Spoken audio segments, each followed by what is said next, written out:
આમ આદમી પાર્ટીની ખેડૂત પંચાયત નગરા ખાતે યોજાવાની છે એ બાબતે તમે અત્યારે જે બાઇટ આપી એમાં તમે જે મુદ્દા લીધા એમાં તમારા બધા એજ્યુકેટેડ છો, વકીલો છે, તો આ બાબતે તમે કોર્ટમાં કેમ નથી જતા, એ બાબતે શું કહેશો? જો આ જે પ્રશ્ન છે એ ખેડૂતોના એમ માનો કોંડની સીમમાં ટોટલ 34 ખેડૂતોના ખેતરમાં આ થાંભલા નખાય છે. તો જે અધિકાર છે કોર્ટમાં જવાનો, એ ચોઈસ છે એ ખેડૂતોની છે. અમારી વાત એ છે કે આ પોલિસી ખોટી છે.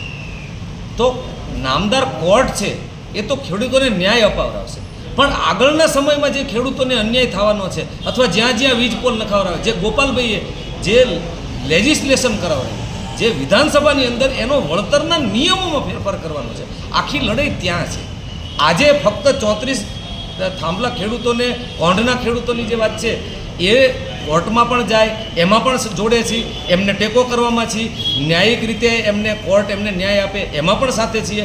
પણ મૂળ વાત એ છે કે ખેડૂતોને આવું કરવું જ કેમ પડે, એમના નીતિ એવી ઘડાઈ જવી જોઈએ વિધાનસભાની અંદર. અને એ નીતિ ઘડવા માટે અમારા ધારાસભ્ય શ્રી ગોપાલ ઇટાલિયાજીએ ફેબ્રુઆરીમાં તે આ નીતિ માટે ફેર વિચારણા કરવા માટેની પ્રપોઝલ મૂકી છે, જેના ઉપર મતદાન છે એ હવેના સેશનમાં, વિધાનસભાના સેશનમાં છે.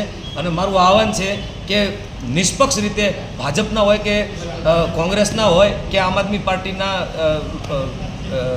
ધારાસભ્યો હોય, એમણે મતદાન આની તરફેણમાં કરીને, ખેડૂતોની તરફેણમાં કરી અને નીતિમાં ફેરફાર લાવવો.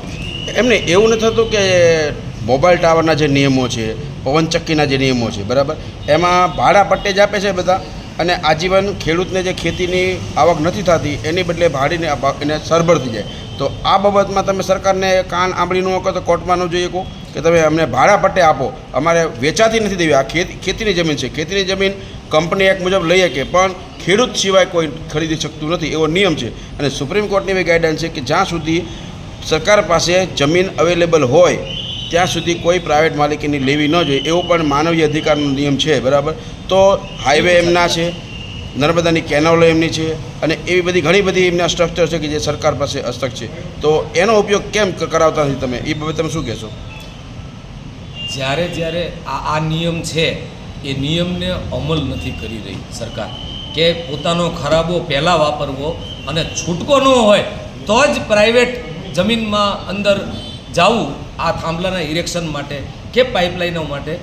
પણ સરકારશ્રીના જે એના નોટિફિકેશન છે એ નોટિફિકેશનનો પૂરેપૂરો અમલ નથી થતો. આજે જે વાત છે એ નામદાર અમારા જે ધારાસભ્ય શ્રી ગોપાલભાઈ છે એમની વાત તો એ છે કે એક્ટમાં જ ફેરફાર કરવો, જમીન સંપાદનના એક્ટમાં જ ફેરફાર કરવો, કે આ વીજ પોલને એના વળતરોના એક્ટમાં જ ફેરફાર કરવો. અને એ માત્ર ને માત્ર વિધાનસભાની અંદર થઈ શકે. અને જોવાની વાત એ છે કે એક વિરોધ પક્ષના ધારાસભ્ય હોવા છતાં પણ એમણે આ બિલ ટેબલ ઉપર મૂક્યું છે, જેના ઉપરનું મતદાન ચર્ચા પછી આ ચોમાસા સત્રમાં છે. આગામી સમયમાં તમે આ વળતર પેટે કંઈ લડત કરશો કે કોર્ટમાં જશો ખરા કે ભાઈ ટાવર જે છે, મોબાઈલ ટાવર અને પવનચક્કીના જે કંઈ નિયમો છે ભાડા પેટે, એ ખેતર આ વીજપોલને પણ અનુસરે, વીજપોલ કંપની પણ અનુસરે? બિલકુલ, લડાઈ છે એ જુદા જુદા સ્તરે છે.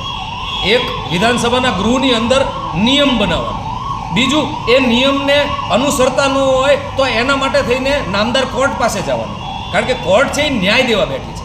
પણ નિયમ છે એ તો લેજિસ્લેચર, આપણા દેશનો જે બંધારણ છે એ પ્રમાણે ધારાસભ્યો ભેગા થઈ અને સાગમટે નિર્ણય લે, એનો નિયમ બને.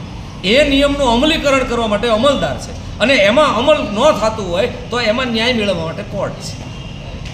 બધા સ્તરે આમ આદમી પાર્ટી ખેડૂતોની સાથે છે અને સંપૂર્ણ રીતે ન્યાયિક રીતે લડવા માગે છે. એક થિયરી ઓફ નેચરલ જસ્ટિસ છે. નેચરલ જસ્ટિસ એટલે કે સહજતાથી ન્યાય મળતો હોય એને નેચરલ જસ્ટિસ કહેવાય. એ નેચરલ જસ્ટિસ પ્રમાણે ગૃહ છે એવું કંઈક નિયમો પાર પાડે કે ખેડૂત અને એની સંતાનને, એની સંતાનો છે એ યાદ રાખે કે વળતરો તે પૂર્ણતઃ મળ્યા હતા અને ખેડૂતોની આવક છે એ ઓછી ન થાય, પાયમાલ ન થાય.